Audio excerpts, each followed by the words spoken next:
Bismillahirrahmanirrahim. Assalamualaikum warahmatullahi wabarakatuh. Halo saintis, apa kabar?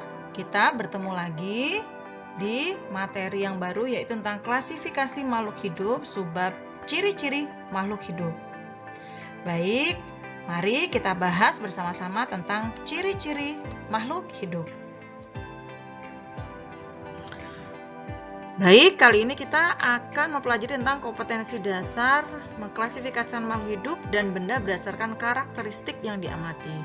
Tujuannya apa, Bu? Kita belajar ini. Tujuannya adalah agar kalian dapat menyajikan hasil pengamatan, identifikasi, dan mengomunikasikan hasil observasi. Kalian dapat menjelaskan benda di sekitar yang bersifat alamiah. Kalian dapat menjelaskan benda-benda di sekitar yang bersifat buatan manusia. Kemudian kalian juga dapat menjelaskan benda-benda yang bersifat kompleks dan bersifat sederhana. Kemudian dapat menjelaskan kegunaan dari berbagai jenis benda di sekitar, melakukan pengamatan terhadap makhluk hidup dan benda tak hidup, dapat menjelaskan ciri-ciri makhluk hidup, menjelaskan perbedaan antara makhluk hidup dengan benda tak hidup, dan juga dapat melakukan pengamatan terhadap berbagai makhluk hidup di sekitar, dan juga kalian dapat menjelaskan ciri makhluk hidup di sekitar kalian.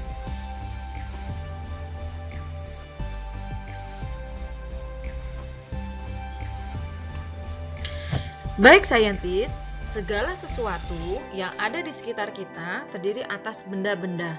Coba kalian perhatikan air yang biasa diminum, udara yang dihirup setiap saat, atau uang logam yang digunakan sebagai uang jajan. Tersusun atas apakah benda tersebut?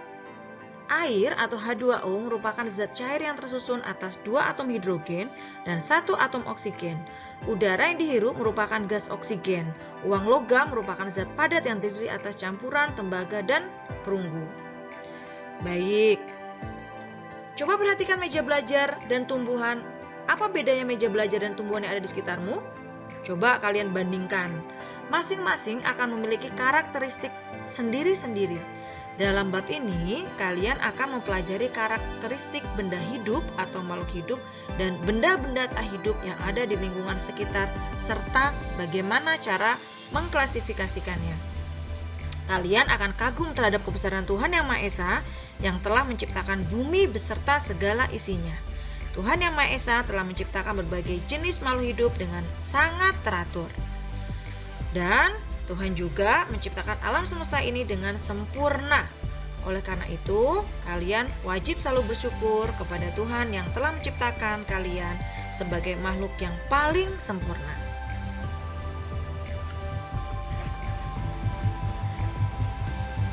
Baik, saintis, bagaimana ciri hidup dan tidak hidup? Kalian dapat melakukan hal berikut. Lakukan pengamatan terhadap mobil-mobilan, ikan, dan kucing. Catatlah ciri hidup dan tak hidup yang dimiliki oleh ketiga objek tersebut. Tulis hasilnya pada tabel di bawah ini. Baik, kalian bisa melihat tabel data hasil pengamatan ciri-ciri ikan atau kucing dan juga mobil-mobilan. Kalian bisa masukkan ciri-cirinya pada tabel berikut. Bandingkan hasil pengamatanmu dengan pengamatan temanmu. Catat persamaan dan juga perbedaannya. Berdasarkan hasil perbandingan tersebut, hal penting apakah yang harus dirumuskan bersama?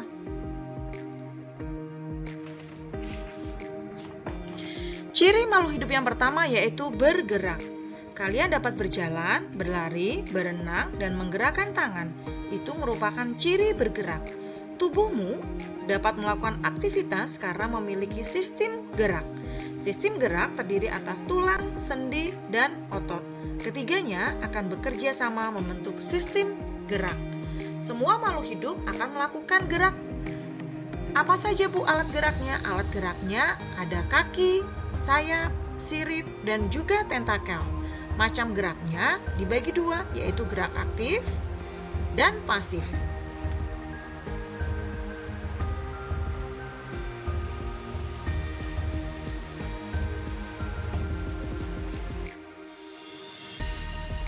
Manusia dan hewan bergerak secara aktif, artinya disertai dengan perpindahan.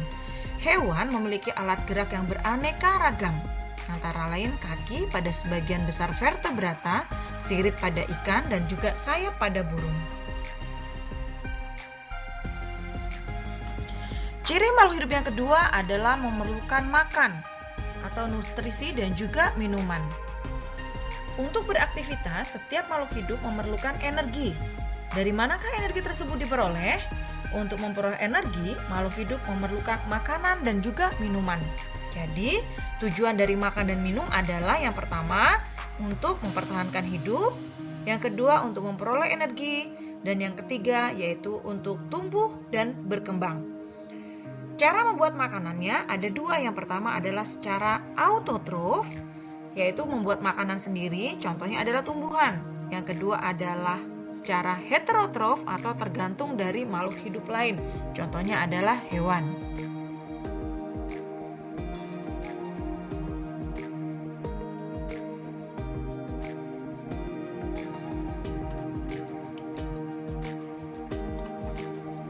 Tumbuhan dapat membuat makanan sendiri dengan memanfaatkan bahan anorganik dari sekelilingnya yang dibantu oleh energi cahaya yang berasal dari matahari. Kita sebut dengan dia bersifat autotrof, berbeda dengan manusia dan hewan, di mana manusia dan hewan untuk memperoleh makanannya sangat bergantung pada makhluk hidup lain atau sering kita sebut dengan heterotrof.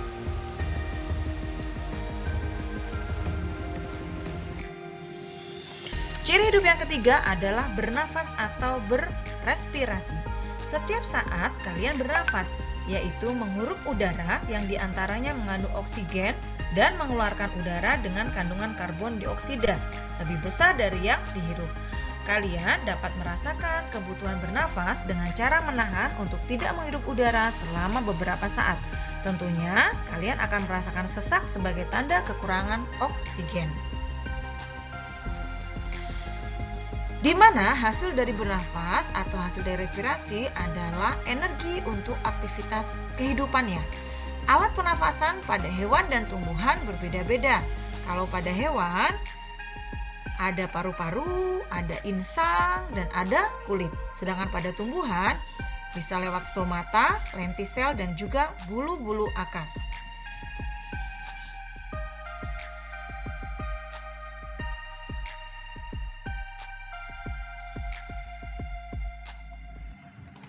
Pernafasan yang menggunakan oksigen kita sebut dengan pernafasan aerob.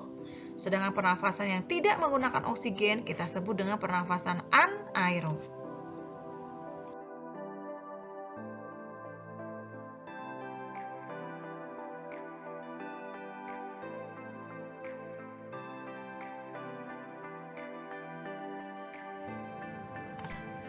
Kalian bisa lihat macam-macam alat pernafasan atau respirasi.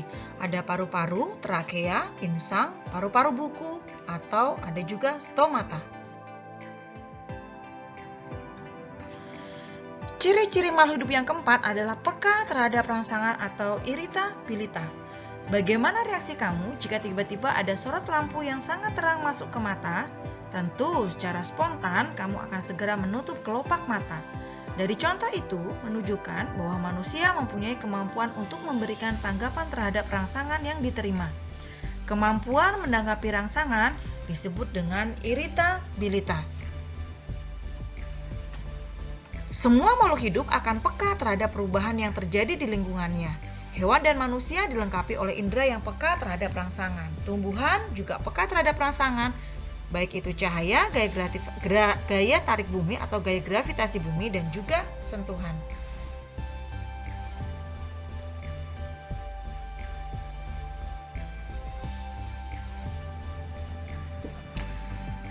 Tumbuhan akan mereaksi terhadap rangsangan. Contohnya putri malu mengatuk daunnya saat disentuh.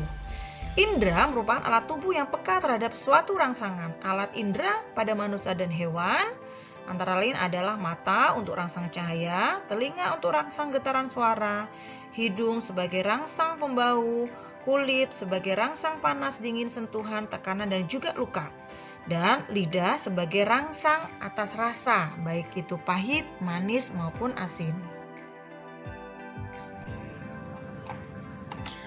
Ciri makhluk hidup yang kelima adalah tumbuh dan berkembang.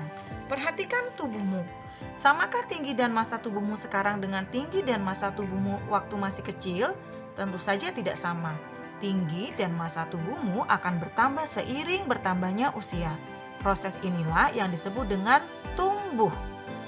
Hewan juga mengalami hal yang sama. Kupu-kupu bertelur, telur tersebut kemudian menetas menjadi ulat, lalu menjadi kepompong. Kepompong berubah bentuk menjadi kupu-kupu muda dan akhirnya berkembang menjadi kupu-kupu dewasa. Tumbuh dan berkembang. Tumbuh merupakan bertambahnya volume atau ukuran makhluk hidup yang sifatnya irreversibel atau tidak dapat kembali.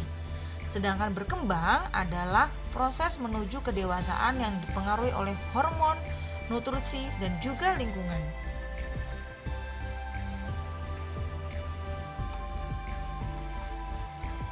Sifat pertumbuhan bisa secara kuantitatif dengan melihat berat, tinggi, besar, volume, dan ukuran, dan juga irreversibel, yaitu tidak dapat kembali ke bentuk semula.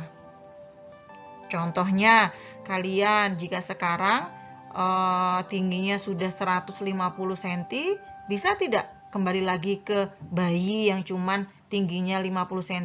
Tidak bisa ya, itu yang disebut dengan irreversible, tidak dapat kembali ke bentuk semula. Ciri makhluk hidup yang keenam yaitu berkembang biak atau bereproduksi. Kemampuan makhluk hidup untuk memperoleh keturunan disebut dengan berkembang biak atau bereproduksi. Berkembang biak bertujuan untuk melestarikan keturunan agar tidak punah. Sebagai contoh, kamu lahir dari ayah dan ibu. Ayah dan ibumu masing-masing juga mempunyai orang tua yang kamu panggil kakek dan nenek, dan seterusnya. Berkembang biak dapat berbagai cara. Yang pertama adalah secara generatif atau secara kawin. Yang kedua adalah secara vegetatif atau secara tidak kawin.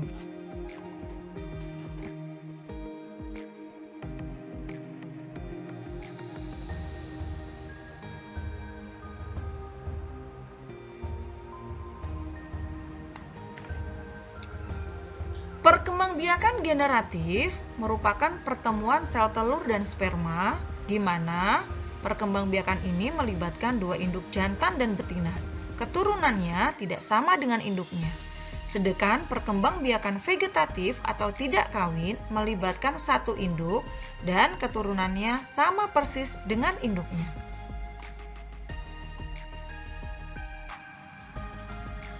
Ciri makhluk hidup yang ketujuh adalah beradaptasi atau menyesuaikan diri terhadap lingkungannya. Kemampuan makhluk hidup untuk menyesuaikan diri dengan lingkungan disebut dengan adaptasi. Contohnya, tumbuhan yang hidup di tempat kering atau sedikit mengandung air memiliki daun yang sempit dan tebal. Sedangkan tumbuhan yang hidup di tempat basah atau banyak mengandung air memiliki daun lebar dan tipis. Itulah yang kita sebut dengan adaptasi. Macam-macam adaptasi ada 3, yaitu adaptasi morfologi, yaitu adaptasi berdasarkan bentuknya, adaptasi fisiologi, yaitu adaptasi berdasarkan fungsi dari tubuhnya. Yang ketiga adalah adaptasi tingkah laku. Ciri makhluk hidup yang ke-8 yaitu melakukan ekskresi atau pengeluaran zat sisa. Proses ini adalah proses pengeluaran zat sisa hasil metabolisme. Organ-organ ekskresi yang pertama adalah ginjal yang mengeluarkan urin, hati yang mengeluarkan zat warna empedu, kulit yang mengeluarkan keringat, dan paru-paru yang mengeluarkan karbon dioksida.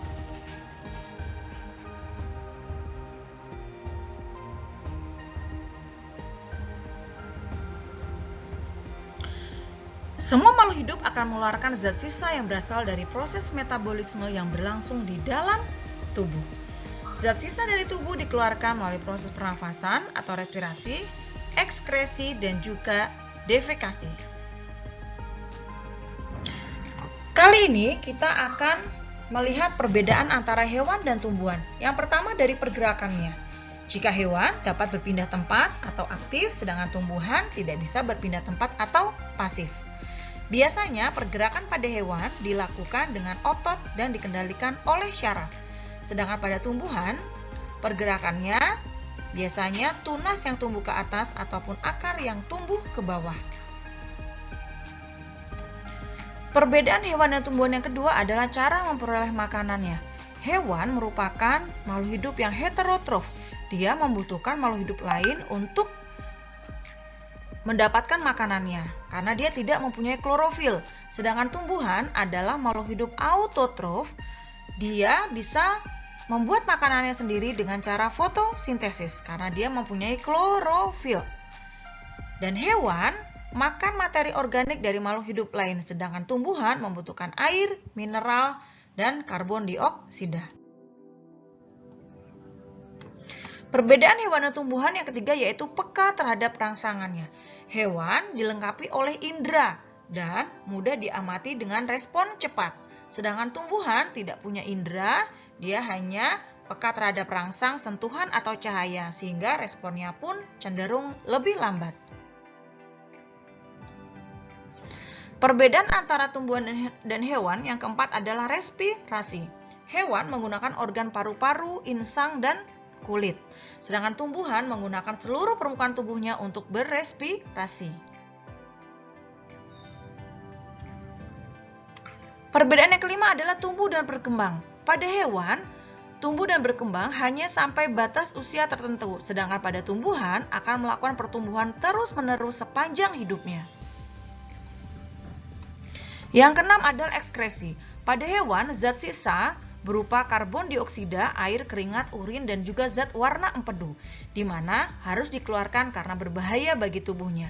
Sedangkan kalau pada tumbuhan, zat ekskresinya adalah air dan karbon dioksida, dan dia tidak berbahaya terhadap tumbuhan itu sendiri.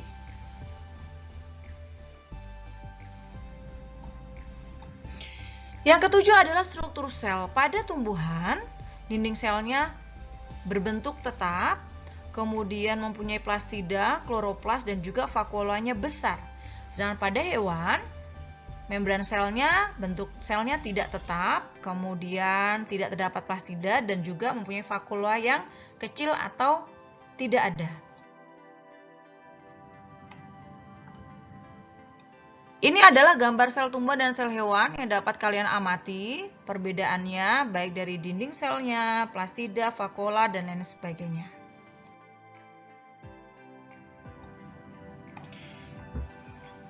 Baik saintis, Ibu cukupkan sekian materi tentang ciri-ciri makhluk hidup.